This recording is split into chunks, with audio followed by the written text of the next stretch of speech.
Let's get straight to it. Disrespect rarely kicks the door down. It doesn't announce itself loudly. Instead, it walks in quietly, sits down, and waits to see if you notice. And more importantly, if you allow it. Today, we're not just talking about disrespect. We're breaking it down, identifying it, and understanding why tolerating it even once can reshape how people treat you permanently. Because here's the reality. People don't rise to your expectations. They fall to the level of your standards. Respect is a non-negotiable human need, not a luxury. It is not something reserved for special occasions, high-status individuals, or ideal circumstances. It is a fundamental requirement for healthy interaction, clear communication, and psychological stability. When people treat respect as optional, they unknowingly create environments where confusion, resentment, and imbalance thrive. Most people misunderstand respect. They think it is something you earn over time through achievement, status, or approval. While those things can influence how others behave, they are not the foundation of respect. At its core, respect is about recognizing boundaries, acknowledging presence, and valuing another person's voice. Without it, even the most successful or intelligent individuals can find themselves dismissed or overlooked. From a behavioral perspective, respect operates like a silent agreement between people. It sets the tone for every interaction. When that agreement is broken, whether through interruption, dismissiveness, or subtle undermining, it creates friction. And that friction, if ignored, compounds over time. What starts as a small act of disregard can evolve into a consistent pattern of disrespect. One of the most important things to understand is that humans are pattern recognition machines. We quickly learn what is acceptable based on what is tolerated. If disrespect is allowed once without correction, it is often repeated. Not always out of malice, but because it has been unconsciously approved. This is why treating respect as a luxury is dangerous. It signals flexibility where there should be consistency. Respect also plays a critical role in self-perception. When you allow others to ignore your boundaries or minimize your input, it doesn't just affect how they see you, it affects how you see yourself. Over time, this can lead to hesitation, self-doubt, and a reduced willingness to assert your thoughts. In contrast, when you maintain clear standards for how you are treated, it reinforces internal confidence and stability. There is also a misconception that demanding respect requires confrontation or aggression. In reality, the most effective form of maintaining respect is quiet consistency. It is shown through how you respond, what you allow, and what you calmly correct. You do not need to raise your voice to establish a boundary. You need to make it clear through your actions that certain behaviors are not acceptable. In educational and professional environments, respect directly impacts performance and growth. When individuals feel heard and valued, they contribute more effectively. When they feel dismissed or overlooked, they withdraw. This is not a matter of personality, it is a predictable human response. Respect fuels engagement, while disrespect suppresses it. Ultimately, understanding that respect is a necessity changes how you approach interactions. You stop negotiating your worth. You stop excusing repeated behavior. And you begin to recognize that maintaining respect is not about controlling others, is about controlling what you accept. When you treat respect as non-negotiable, you create clarity. And where there is clarity, there is confidence, stability, and stronger, healthier relationships.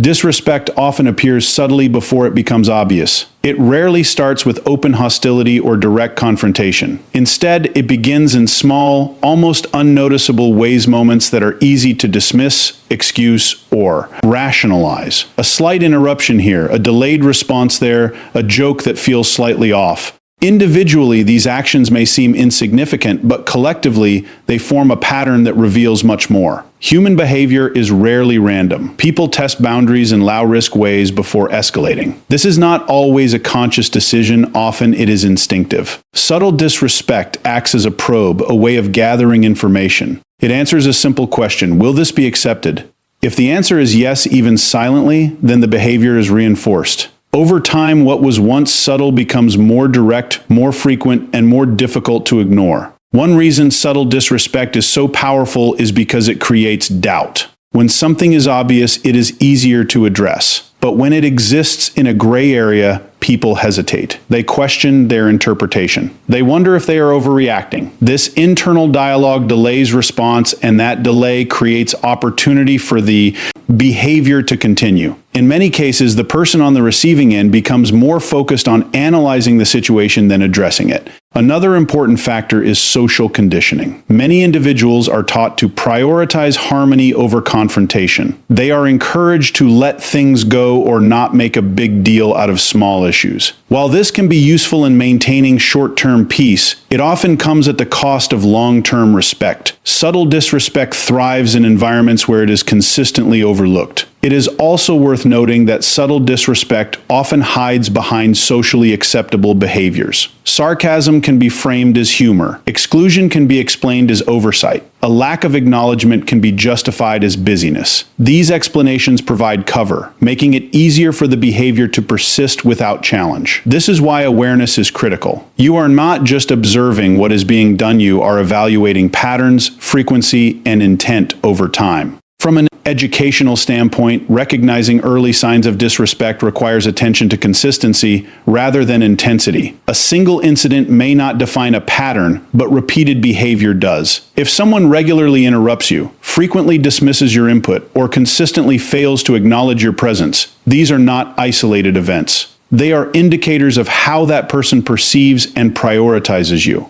Addressing subtle disrespect does not require aggression. It requires clarity. A simple, direct response can interrupt the pattern before it escalates. For example, calmly pointing out an interruption or asking for acknowledgement can reset expectations without creating conflict. The goal is not to confront every minor issue, but to prevent repeated behavior from becoming normalized. When subtle disrespect is ignored, it evolves. It becomes more visible, more pronounced, and often more damaging. What could have been corrected early with minimal effort turns into a larger issue. That requires greater energy and emotional investment to resolve. Understanding that disrespect begins subtly changes how you approach interactions. You become more observant, more intentional, and less likely to dismiss early warning signs. And in doing so, you prevent small issues from growing into larger problems, maintaining both your boundaries and your sense of self-respect. Your tolerance teaches others how to treat you, not through what you say, but through what you consistently allow. Every interaction you have sends signals, some direct, some subtle, about your standards, your boundaries, and your sense of self-worth. People observe these signals, often unconsciously, and adjust their behavior accordingly. Most individuals believe that respect is determined by intention. They think, if I'm a good person, others will treat me well. But human behavior doesn't operate on intention alone, it operates on feedback. What gets accepted tends to be repeated. What gets corrected tends to be adjusted. This means your reactions, or lack of them, become a form of instruction for others. When you tolerate interruptions, people learn that your voice can be overridden. When you accept dismissive comments, they learn that your perspective can be minimized. When you allow boundaries to be crossed without response, it communicates that those boundaries are not firm. None of this requires words. It is communicated through patterns of behavior over time. One of the reasons this dynamic is often misunderstood is because tolerance is frequently associated with patience, kindness, or emotional maturity. While those traits are valuable, they can be misapplied. There is a difference between being understanding and being permissive. Understanding acknowledges context, permissiveness removes consequences. When there are no consequences, social, emotional, or behavioral, there is no incentive for change. It is also important to recognize that people are constantly assessing social environments. They observe who is assertive, who is passive, and who enforces their limits. These observations influence how they engage. This is not always a deliberate strategy, it is part of natural social calibration. People gravitate toward behaviors that are easiest to maintain and least likely to be challenged. From an educational perspective, this means that tolerance functions as reinforcement. In behavioral psychology, reinforcement strengthens a behavior. If a person interrupts you and experiences no resistance, that interruption is reinforced. If they dismiss your input and nothing changes, that dismissal becomes part of the established pattern. Over time, these behaviors become normalized, not because they are acceptable in principle, but because they have been accepted in practice. Changing this dynamic does not require confrontation or hostility. It requires consistency. A calm, direct response to repeated behavior is often enough to shift expectations. For example, pausing and finishing your point after being interrupted, or calmly restating a boundary when it is crossed, signals that the behavior is noticed and not accepted. These small corrections accumulate just as tolerance does. There is also an internal component to this process. When you allow repeated disrespect, it can gradually lower your own expectations of how you should be treated. This creates a cycle where external behavior and internal belief reinforce each other. Breaking that cycle begins with recognizing that your standards are not just personal preferences, they are guidelines for how others engage with you. Ultimately, people treat you in ways that align with what they believe will be accepted. Your tolerance defines that acceptance. By becoming more aware of what you allow and how you respond, you take control of that definition. And when your standards are clear and consistent, the way others treat you begins to change accordingly. Patterns matter more than isolated incidents. A single moment taken out of context rarely tells you the full story of a person's behavior or intentions. Anyone can have an off day, misread a situation, or respond poorly under pressure. If you judge every interaction in isolation, you risk overreacting to harmless mistakes or, just as importantly, overlooking consistent problems that are hidden within a series of small, repeated actions. Human behavior is best understood over time. What someone does once may be accidental, but what they do repeatedly becomes predictable. Predictability is where meaning lives. When a behavior shows up again and again, whether it's interrupting, dismissing, ignoring, or subtly undermining, it stops being random. It becomes a pattern, and patterns reveal priorities, attitudes, and underlying perceptions. One of the challenges people face is giving too much weight to individual incidents, especially when they are easy to excuse. For example, someone might interrupt you during a conversation, and you tell yourself they were just excited or distracted. That explanation might be valid once. But if the same thing happens consistently, the explanation becomes less about circumstance and more about habit. At that point, the behavior deserves a different level of attention. Focusing on patterns also protects you from being misled by occasional positive behavior. A person who is respectful most of the time but repeatedly crosses a specific boundary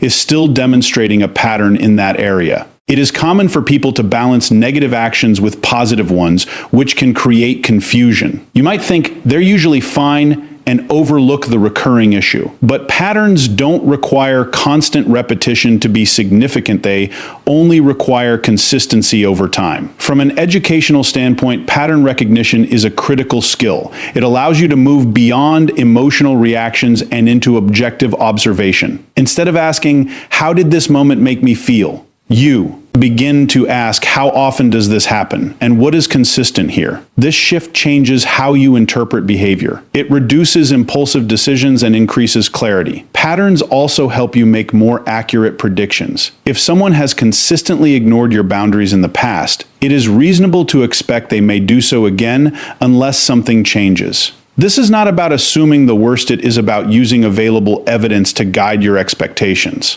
When you base your responses on patterns rather than isolated events, you become more grounded and less reactive. Another important aspect is accountability. Addressing a single incident can feel uncomfortable, especially if you are unsure of the intent behind it. But when you can point to a pattern, the conversation becomes clearer and more objective. You are no longer reacting to one moment, you are addressing a repeated behavior. This reduces ambiguity and makes it easier to communicate your concerns effectively. Ignoring patterns, on the other hand, allows them to strengthen. Repeated behavior that goes unaddressed becomes normalized, both for the person displaying it and for you. Over time, this can lead to frustration, resentment, and a sense of imbalance in the relationship. Understanding that patterns matter more than isolated incidents helps you stay focused on what truly defines behavior over time. It encourages patience with occasional mistakes while also ensuring that consistent issues are recognized and addressed. In doing so, you develop a clearer, more accurate understanding of the people around you and how they choose to treat you. Boundaries are a form of self-respect, not aggression. They are often misunderstood as barriers meant to control others or create distance, but in reality, they serve a much more important purpose. Boundaries define what is acceptable and what is not. They communicate your standards clearly, without the need for conflict or emotional escalation. When used correctly, they do not push people away, they create clarity in how people can engage with you. Many people hesitate to set boundaries because they fear being perceived as rude, difficult, or confrontational. This hesitation often comes from a belief that maintaining harmony is more important than asserting limits. However, this belief can lead to repeated situations where personal needs are overlooked or ignored. Over time, the absence of boundaries does not create harmony, it creates imbalance. One person adapts constantly, while the other operates without restriction. From a behavioral perspective, boundaries function as guidelines for interaction. They are not about changing someone else's personality or controlling their actions. Instead, they are about defining your response to certain behaviors. For example, if someone interrupts you frequently, a boundary is not forcing them to stop entirely, it is calmly addressing the interruption and continuing your point. This reinforces that your voice deserves space without creating unnecessary tension. It is important to understand that boundaries do not require aggression to be effective. In fact, aggression often weakens them. When boundaries are expressed with anger or frustration, the focus shifts away from the behavior and toward the emotional reaction. This can lead to defensiveness, arguments, or misunderstandings. In contrast, calm and consistent communication keeps the focus on the standard itself. It makes the boundary clear without adding emotional noise. Another key aspect is consistency. A boundary stated once but not maintained loses its impact. People learn through repetition, and if a boundary is enforced inconsistently, it becomes optional. This is why self-respect is directly connected to boundaries. When you consistently uphold your limits, you reinforce your own sense of value. You send a clear message not only to others but also to yourself that your time, energy, and presence matter. There is also a difference between rigid and healthy boundaries. Rigid boundaries can isolate and limit meaningful interaction, while healthy boundaries allow flexibility without compromising core values. The goal is not to create distance from everyone, but to create structure in how you engage. This structure supports mutual respect, where both individuals understand expectations and operate within them. In educational and professional environments, boundaries contribute to productivity and clarity. When expectations are clearly defined, there is less confusion and fewer conflicts. People know what is acceptable, what is expected, and what will be addressed if crossed.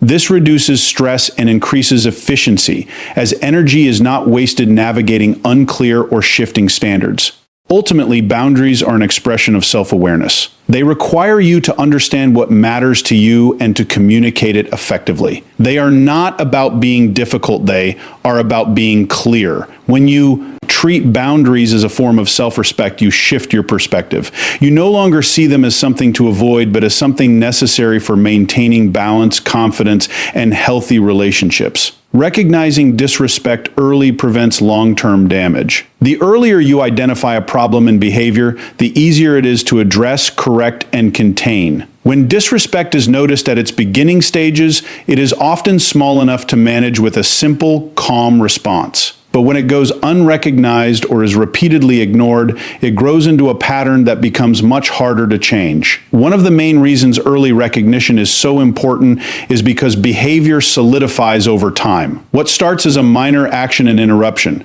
a dismissive tone, a lack of acknowledgement can gradually become habitual.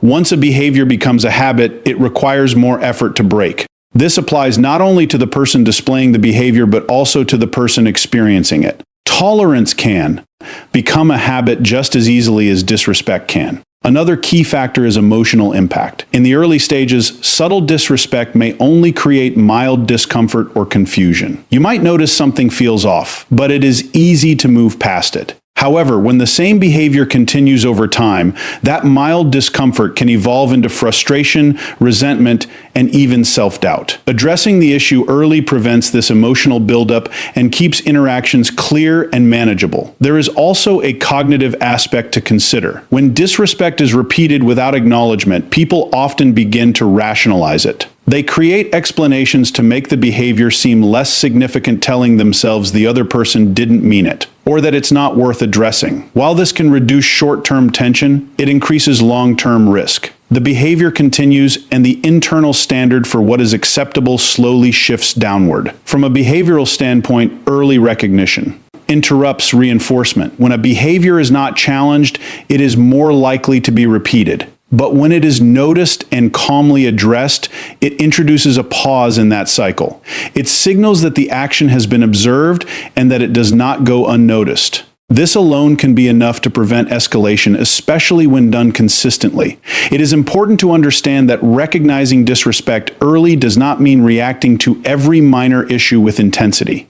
It means being aware of patterns as they begin to form and choosing appropriate responses. Sometimes that response is direct communication. Other times, it is a subtle adjustment in how you engage. The key is that the behavior is acknowledged, not ignored. Early recognition also strengthens personal awareness. It trains you to pay attention to how others interact with you and how those interactions align with your standards. This awareness reduces hesitation and second guessing. Instead of questioning whether something is worth addressing, you become more confident in identifying what aligns with your expectations and what does not. In relationships, whether personal, academic, or professional, small issues often determine long-term outcomes. What is allowed in the beginning sets the tone for what follows. By recognizing and addressing disrespect early, you shape that tone intentionally rather than reacting to it later when it has already taken hold. Ultimately, preventing long-term damage is not about control or confrontation. It is about awareness and timing. When you notice issues early and respond with clarity,